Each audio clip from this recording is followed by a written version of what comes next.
Bienvenidos chicos, el día de hoy vamos a explicar algunas nociones importantes que necesitamos conocer para resolver la situación correspondiente a esta semana.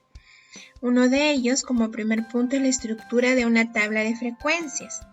Es importante, cuando nosotros construyamos nuestra tabla de frecuencia, considerar estos elementos. Como primer elemento debe ir el título, donde debe ir la tabla y el número de la tabla correspondiente. En este caso, vamos a elaborar una tabla de frecuencia por cada pregunta de nuestra encuesta. Por lo tanto, si vamos a trabajar la primera pregunta, tenemos que poner tabla número 1. La pregunta 1 entre signos de interrogación, que lo van a obtener de esa encuesta. Ahora, en la construcción de la tabla, debemos considerar 5 columnas. En la primera columna debe ir la variable estadística, que se va a representar con un X sub i. Nuestra primera variable estadística lo vamos a obtener de la pregunta, porque recuerden que en cada pregunta se considera la variable de estudio. Habíamos visto ya en la clase anterior que una de las variables de la primera pregunta que hemos considerado es la variedad. Por lo tanto, acá voy a considerar la variedad y acá las alternativas, ¿verdad? De los valores que toma esa variable, que son variada, muy variada, poco variada, ¿no? Ya lo vamos a ver con más detalle más adelante. En la segunda columna va a ir la frecuencia absoluta, el F sub i minúscula, que esto se obtiene haciendo un conteo, ¿verdad? Ya habíamos visto este tema anteriormente. Y la frecuencia absoluta representaría las veces que se repite un dato, ¿no? En este caso serían las respuestas que hemos obtenido de las personas que hemos encuestado, ¿no? Y tenemos que contar cuántas personas han respondido muy variada, cuántas personas variada y cuántas personas poco variada. Vamos a hacer el conteo. La siguiente frecuencia es la frecuencia absoluta acumulada, que se representa con el F sub i mayúscula. En este caso, recuerden que esto se obtiene de la suma de las F sub i con las anteriores, ¿no? Vamos a ir sumando en zigzag y vamos a obtener el F sub i mayúscula, que es la frecuencia absoluta acumulada. La siguiente frecuencia que vamos a considerar es el H sub i, que viene a ser la frecuencia relativa, que se obtiene dividiendo cada F sub i entre el n, que viene a ser el tamaño de mi muestra, que en nuestro caso fue 20, ¿verdad? Y la siguiente frecuencia es la frecuencia relativa porcentual. Simplemente multiplicamos este H sub i por 100 para convertirlo a porcentaje. Muy bien, una vez que ya completamos nuestra tabla, en la parte inferior debemos colocar la fuente, que viene a ser de dónde se ha extraído esta información. Esta información se ha extraído de la encuesta aplicada. Se debe colocar los sujetos a los cuales se aplicó la encuesta, en este caso son vecinos del barrio, ¿no? El lugar, ¿no? El lugar en este caso ponen el nombre de su barrio y el distrito, ¿no? O la ciudad donde se aplicó y la fecha en que se aplicó dicha encuesta. Sí, entonces hay que tomar en cuenta eso para la construcción de nuestras tablas. Veamos el siguiente punto. El siguiente punto que también vamos a trabajar el día de hoy es los gráficos estadísticos.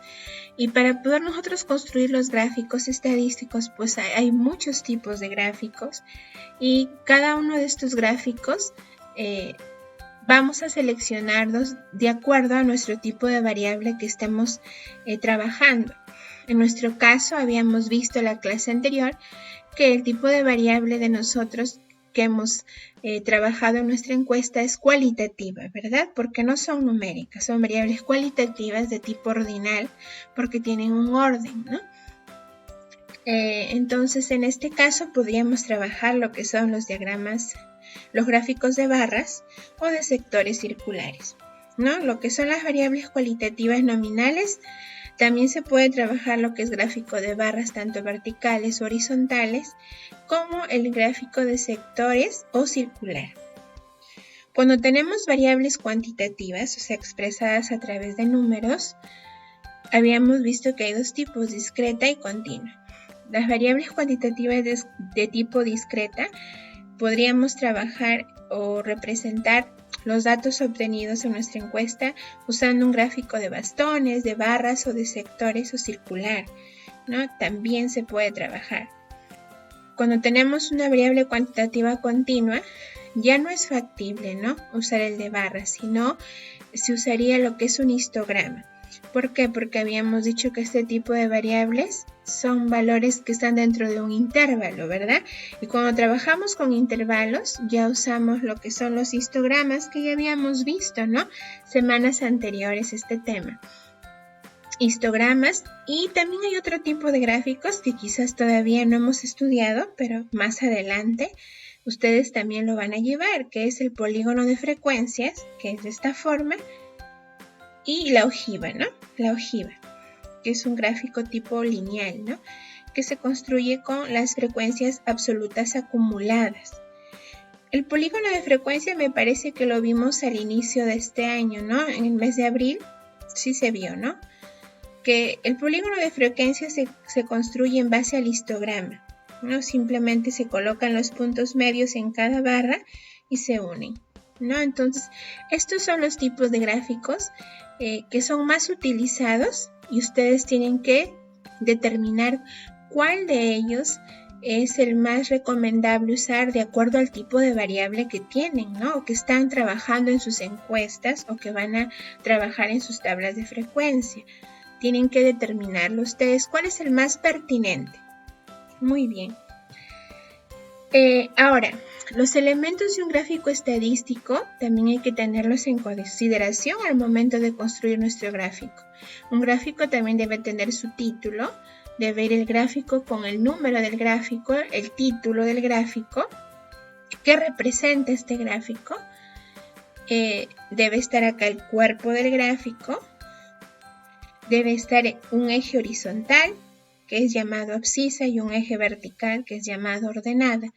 Recuerden que cuando es un gráfico de barras vertical, en el eje horizontal se consideran las variables estadísticas, ¿no?, que se está trabajando, y se colocan acá las alternativas o categorías de la variable que toma.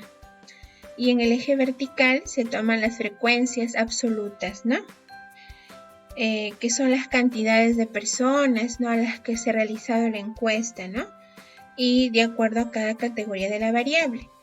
Y en la parte inferior debe ir la fuente, ¿no?, de dónde se han obtenido estos datos, igualmente como hicimos con la tabla. Debemos tener en cuenta que las variables se ubican en el eje horizontal o eje de las categorías y las frecuencias absolutas en el eje vertical. Todas las barras deben tener el mismo ancho, ¿sí, chicos? Hay que tener en cuenta eso.